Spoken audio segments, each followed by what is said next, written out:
think he was ready, and that's completely fine and normal because he gets 0 reps with the first team in the entire week. 0 reps. So I just want to keep that in mind as we break this down.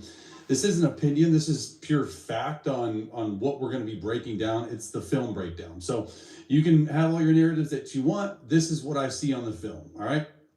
You have a tight end blocking right there, a fake to the right, and this is his first NFL completion. Just throw a hitch in a corner. It's just called Q8 smash. Q8 smash means you're running a sprint out to the right. So you're going to go there, does a good job right there, understanding, hey, just put the ball away. There's nothing crazy to it. I just wanted you to show his first NFL completion. And you're going to see a lot of these on the film where it wasn't as easy, and it was a lot of communication between the backup quarterback and the offensive line.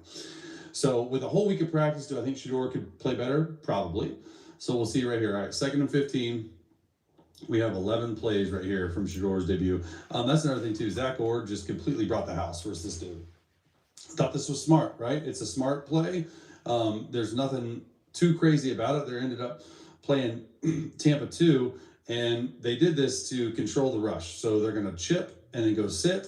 You're going to have a deep in right there by number 44 with what a receiver number by this guy. You're going to have a spray release post off the screen, and you're going to have a flat route with the back doing something. So you just want to go pure progression. 1 to 2 to 3. This is actually a perfect coverage for this play. And if Shedeur maybe had gotten some work or felt comfortable, then maybe he could have ripped this deep in route. So there he is right there. He's got a good pocket. I want to see him step up into the pocket.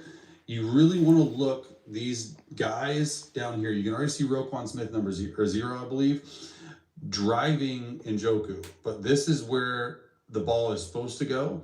All right, he does that. He's already throwing. He could step up a little bit, and I'm fine with this. It's 2nd and 15. That is next level, though, open. You throw through that hole, and it's so difficult when you're cold for a backup quarterback to come in and try to play, but he does do a good job of getting them into 2nd and medium. So there you go. You're chipping.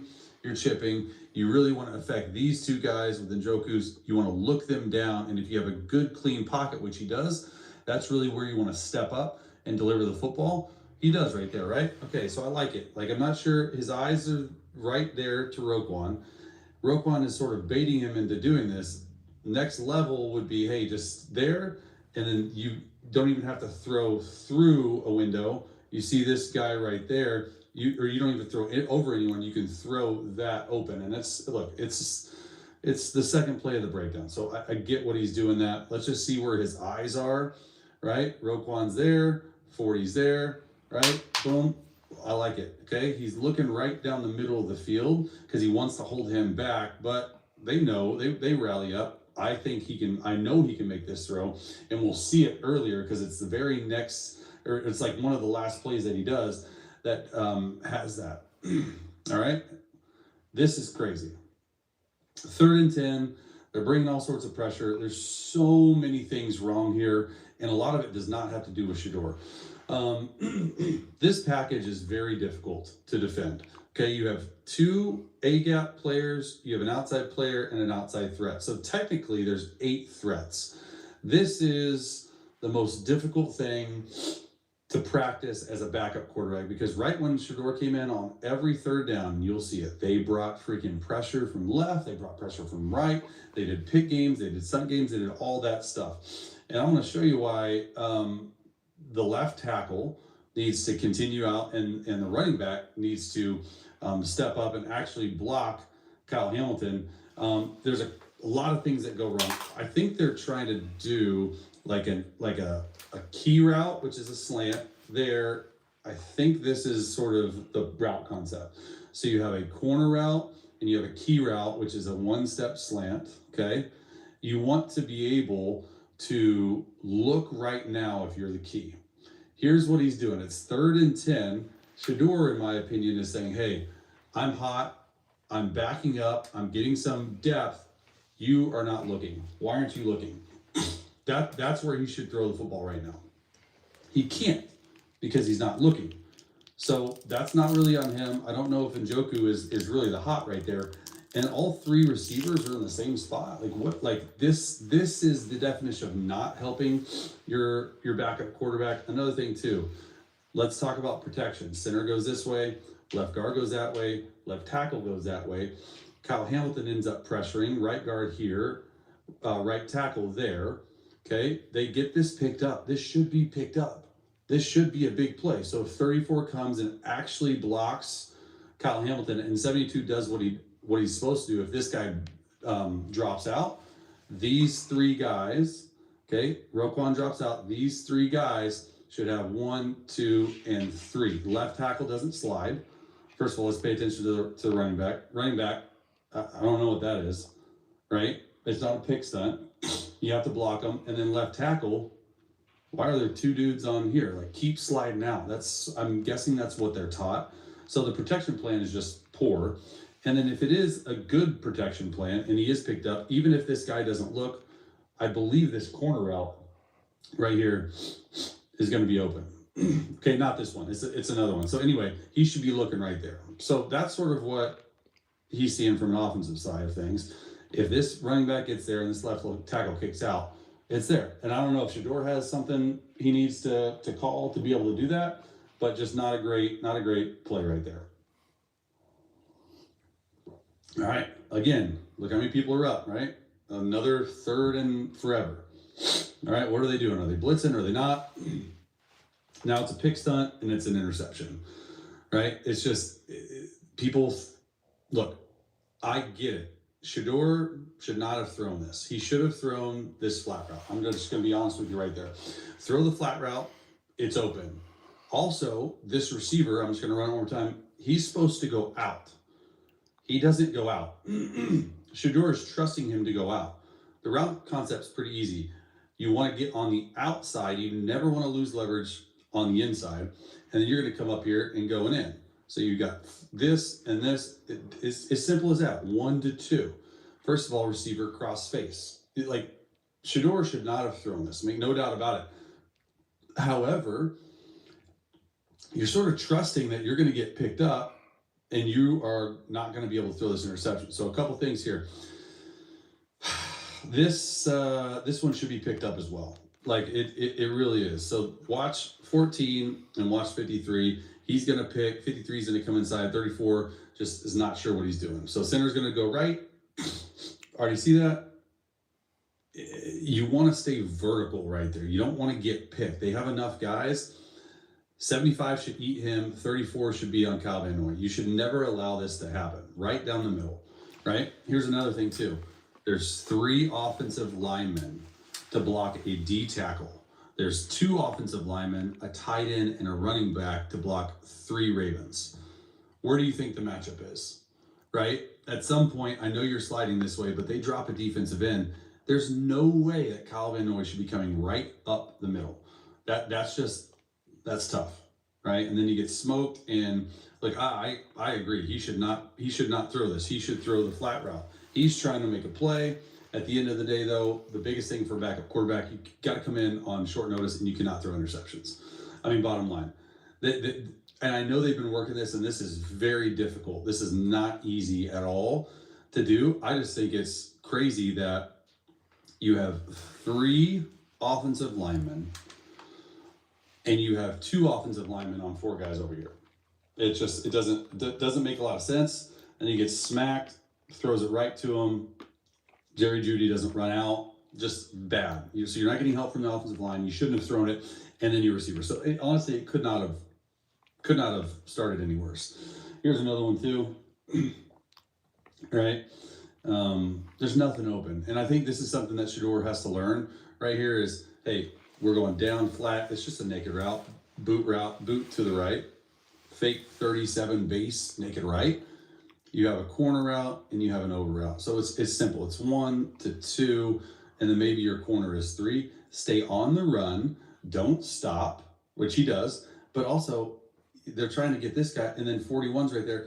They said once Shedeur came in, we're just going to get after the passer. And so the slide route's messed up. Okay, this slide route right here, he should be number 1. This down flat should be number 2. I didn't even know there was a slide route because it got freaking hit. So that's the route concept. You're trying to give your guy an easy completion, right? And 41 completely ruins this. And then at this point, Kyle Hamilton's just baiting you. Just continue to press the edge, maybe throw that. If not, then just dirt it and eat it. You can't do this. 83's right there, you're hiding, you're trying to come over. Also, I did not see this. You have left tackle over. So there's the tight end. So they're trying to get tricky with this. Just get up there and run the play, right? 1941 says, hey, I have a short edge. I bet this short edge, where this is the right guard, I bet the tight end told this guy, hey, you know what? By alignment, I'm just gonna shoot my shot. He does that. This should have been another interception. You can't do that, right? If anything, keep pressing, and you're gonna throw that right there. You have to keep pressing right there. All right, next play. Just a comedy of errors overall for everyone. And like, he didn't have any first team reps, so I get it. Another third down right here. Okay, double A got mugged. Now they're bringing this guy. All right. Hey, something positive, right? It's difficult, right? You got all this stuff. You're trying to move the pocket. You go on this little 3-step right here where you're going to the flat, and then you're trying to go there, and you're trying to go there. And as soon as you get pressure off the edge, you have nothing to do. Glad he did not throw that, because they were trying to trick him right there. It looks like single high coverage. He's going back to cloud it. I mean, look at everything that they're bringing, right? And they're trying to confuse them. And this is normal for any guy. Another thing too is like that's a good scramble. Another thing, it's very difficult when you're sprinting out to the right to retrace steps back. And you see Roquan right there. He's pointing. This is a better view. He's pointing, hey, you blitz, right? All right, it's sprint out. Starks is going all the way here. It's a good job by him not seeing that. They're dropping this guy out. Third down, big time conversion for Shedeur, and Roquan's trying to freaking kill him. All right, 3rd and 6 right here. They're holding it. All right, another third down, money down. I mean, let's see. Are they pressuring or are they not? Is it man? Looks like man. Looks like it might be cover 0. Now they're bringing field pressure. Got to throw this one away. All right. Here's the one where I thought he could have thrown the corner route.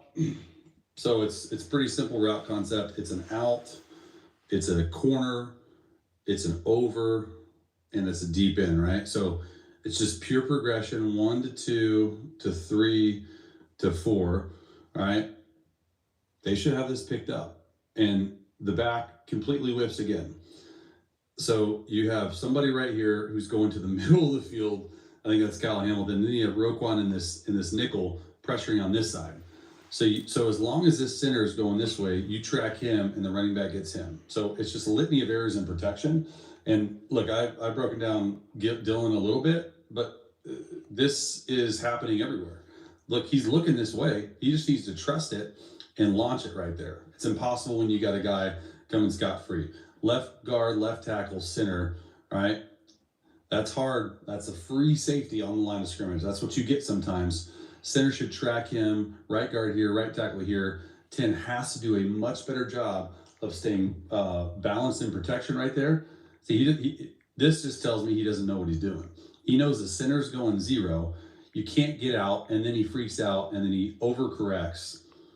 The center's not helping anyway either. I mean, look at this. What do you expect? They're blitzing everywhere. No one's going to have a chance.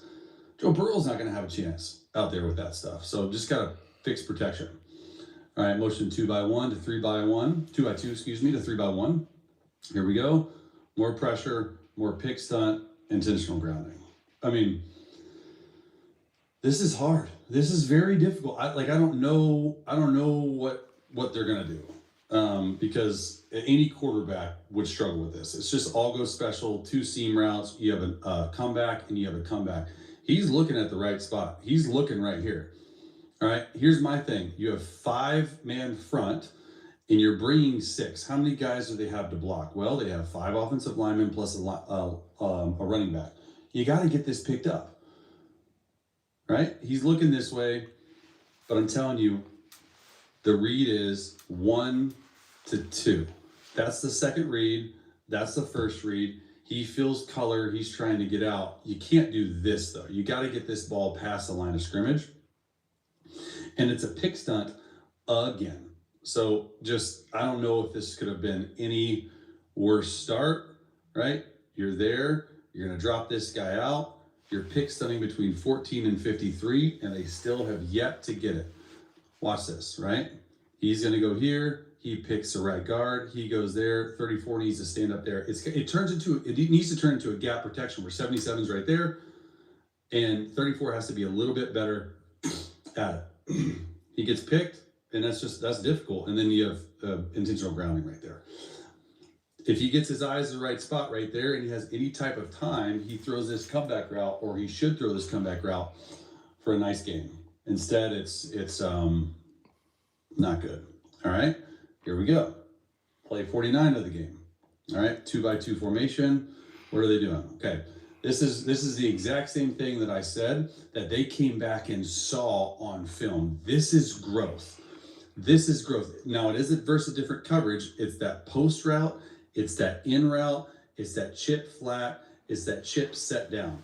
Watch him hold on to the football a little bit longer and throw this deep in right here. Exactly what he's supposed to do. All right, I love it. Nice. That's perfect. That's an NFL type throw, right? Between four guys. And I guarantee you, they said, hey, look him down. These two guys want to jump up. Really nice route by 44 and a dime throw, right? Best throw of the day for him. So the talent's there. It's just the speed of the game, getting used to it, doing all this stuff. I mean, this is like sort of next level stuff right there. But he's just that little pat of the football right there. Watch these two dudes. They're like wolves trying to eat. And then he throws a perfectly thrown football over there. Right? There wasn't a lot that was great, but him to step up there, just a subtle movement to the right, just a little bit, man, this is stuff you can grow on, especially when the game's been like this, especially when you're one score down and you're continuing to move the football. But watch his eyes, right? 0 and 40. This is the play that I showed. I think it was like the second play of the game where he goes down, pay a little bit of growth, says, hey, I need to grow. All right, watch this. Boom. That's a nice throw right there. Perfectly thrown football, good timing, doesn't have the strongest arm, doesn't need the strongest arm. A lot of guys don't have the strongest arm, as long as they can make the play. All right, 2nd and 5, right here. Let's see what this is. This is just next level right here. Buying time in the pocket. When I say next level, like he did this at Colorado a little bit, but this is against the Ravens, so it's pretty good. And then people are saying he missed this. I don't know. I think that there's a few things that he could have done better. It's just, I don't understand the route concept. It's 2 goes. He looks hot. He runs slant. He goes go. You got to understand, one, you're not always going to be able to beat it. And this is, they're dropping out these two. These are type of things that, one, you don't get to practice during the week because you're a backup quarterback. And look, that's what it is for any backups. You don't get this, but for him to be able to make this play on the move, now it doesn't get anything, but they're throwing into the end zone with a chance to tie the game, right? Dylan Gabriel, concussion, all that stuff like that. That's good stuff. I mean, they're just bringing all sorts of pressure. This dude dropping off. At least he saw the dropout, right? At least he saw that guy, because he could have thrown it right there and who knows what would have happened. There's a slant route. I mean, they're taking everything away. So for him to be able to do this, which is really good, got to take care of the football. And then look when he throws this, right? It's not like it's like open. You don't know where to throw it. You don't want to underthrow it because you don't know if this guy's going to go. So there's a lot of not narratives. Well, there's a lot of that too, but there's a lot of nuances in this. And then 3rd and 6 right here. I'm pretty sure they end up throwing this and it's just dropped. They finally pick up something in protection, throws it. And could you imagine the crowd going crazy if he would have caught this? There's the out route. There's the go route.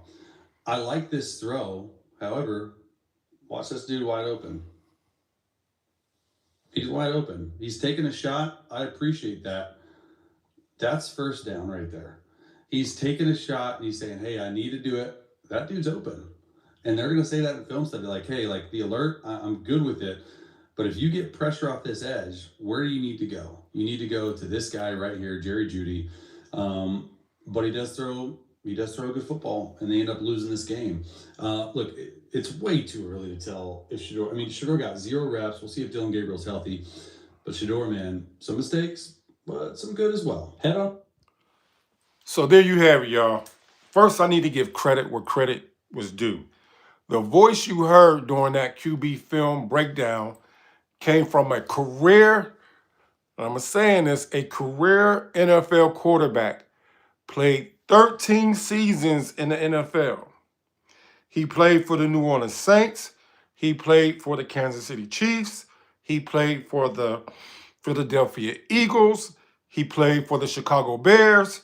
He played for the Detroit Lions. He played for the Los Angeles Chargers. And he did a very short stint with the Washington Redskins. You probably saying, who the heck is this guy to play for all these different teams? And you may not be able to know his name off the top of your head. That was journeyman, 13-year career vet and backup, Chase Daniels. That man knows a lot about football, and most importantly, he was a career NFL quarterback. He knows what he's talking about. There is ShedeurSanders. If you don't know what we just been watching, that was his NFL debut coming in the second half against the Baltimore Ravens. Dillon Gabriel went into concussion protocol. ShedeurSanders got the call that he wasn't expected, but that's what a backup does. You got to be able to go in at a moment's notice. But unfortunately, we all know ShedeurSanders is not a veteran.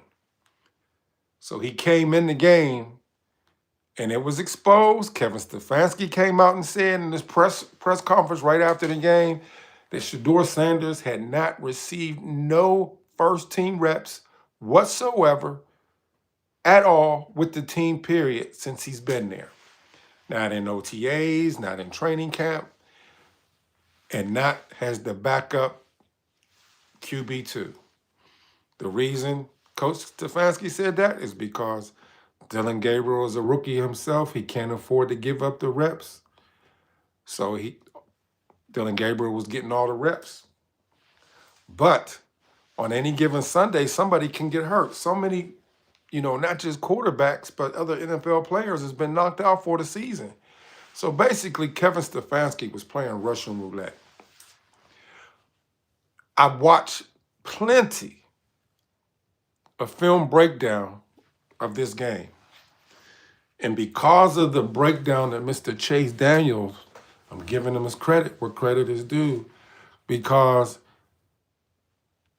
he doesn't have a narrative, whether it be strictly for Shedeur or the hate against Shedeur.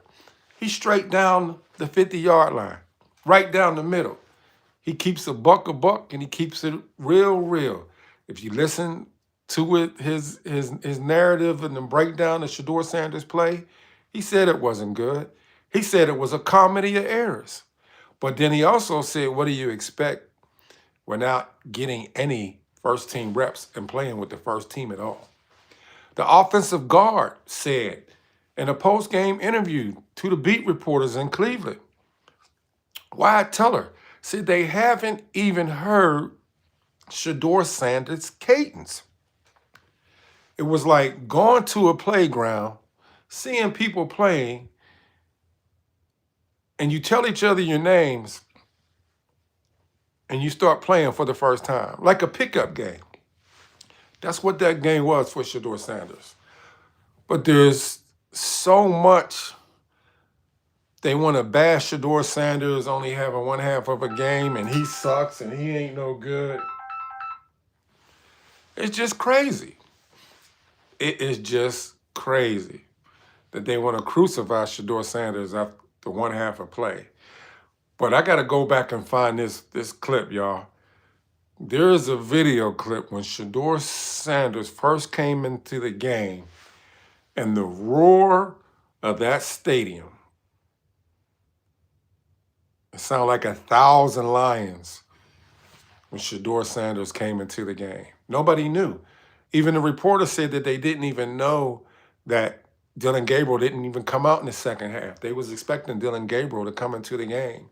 And then when people saw that Dylan Gabriel wasn't out on the field and he saw ShedeurSanders run out on the field, it was like something out of a movie.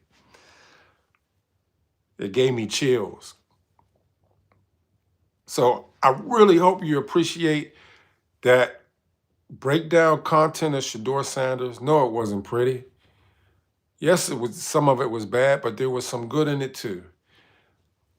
Coach Stefanski said on this Monday, November 17th, that, he got to wait to see what's going on with Dylan Gabriel and the concussion protocol to name who's going to be his starter on Wednesday for the Cleveland Browns away game against the Las Vegas Raiders. I'm glad he had the opportunity to play. It wasn't the ideal situation, but it is what it is whenever you're an NFL quarterback is QB2, you got to be able to get put in at a moment's notice, and it doesn't matter what the circumstance is. So I like to call this lesson learned, but the best is yet to come. I'm Randy Prentice, the host of Premier Sports Talk. Help the channel. Hit that thumbs up. Drop your comments, good, bad, or indifferent, how you feel about ShedeurSanders, who your NFL team is, and share the channel with somebody. On the path to 4,000 subscribers, and all of you who've already tapped in and reserved your place at the premier table of Premier Sports Talk, I can't thank you enough for blessing me. And like I always like to close with, I hope you receive back a blessing back double-fold, not only for you, for subscribing to Premier Sports Talk, but your entire extended family. Y'all be blessed. Take care.